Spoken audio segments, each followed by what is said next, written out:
Welcome back. It is 7:07. How much do you really know about wine and meat? Well, you're about to know more. You kind of have a little Johnny Carson going there. I did not know that.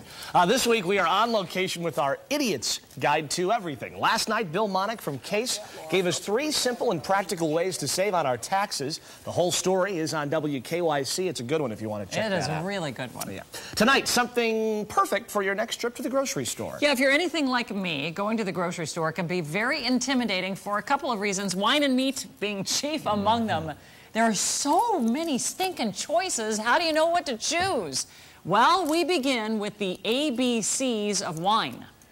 The ABCs we're going to discuss are anything but Chardonnay and Cabernet.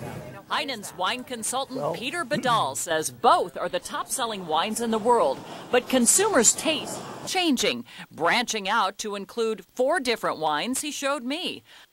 A sparkling wine from New Mexico, which needs to be served extremely cold and in a champagne flute. So the glasses that you see like in the old days with people drinking their champagne, not so good. Not good. That's called the Marie Antoinette. And why is that? Supposedly formed from a mold of Marie Antoinette's left breast. A white Bordeaux, a Malbec from Argentina. Argentina is now the fastest growing wine exporting country on the planet. And a California Red, which is a blend of Zinfandel, Cabernet, and Syrah. All 4 wines under $20 apiece, which begs the question, Do you have to pay a lot of money to get a good wine? Absolutely not. No. he says boxed wines are getting better. Don't be afraid of screw caps. Drink what you like, not what others tell you to drink. Don't over-chill your wines, and You should always use the proper glass for whatever type of wine you're drinking. now that we've learned the ABCs of wine, we turned our attention and our camera on. Hey, where's the meat? Finding the meat department is easy, but all those choices can leave us scratching our heads or straining our eyes just to read all the labels. Meat merchandiser Eric Besselman to the rescue. Here's the things that you want to know. Is no matter what animal, it's really either the loin or the rib, and the word will signify a naturally tender area.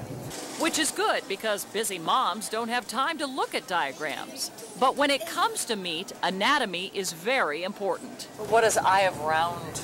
Eye around needs a little bit different cooking techniques. It's a lean muscle. It's from the hind quarter. But how does that compare to a rump roast? Or is it the same thing? It's similar. They're next door neighbors. One is the right cheek and one is the left cheek. We learned that marbling is good for flavor, a shoulder roast is perfect for your crock pot, and skirt steaks are great for fajitas or stroganoff, not Lady Gaga's wardrobe. And if Rod Stewart knew, I needed to know. Are there bad cuts of meat or bad cooks? There's no bad cuts of meat. It's all your cooking technique with the kind of cut that you use. That's it. All right, well, thank you for Meat 101. Thank you. Where's the tofu? Tofu is a whole lot easier. Okay, so there are no bad cuts of meat. Obviously, there are bad cooks.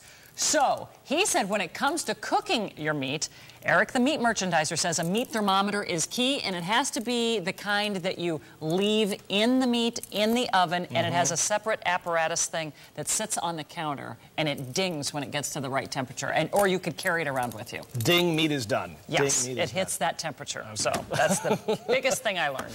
So you informed us on meat and on wine. Well, we spent some time, you may remember, a couple weeks ago making our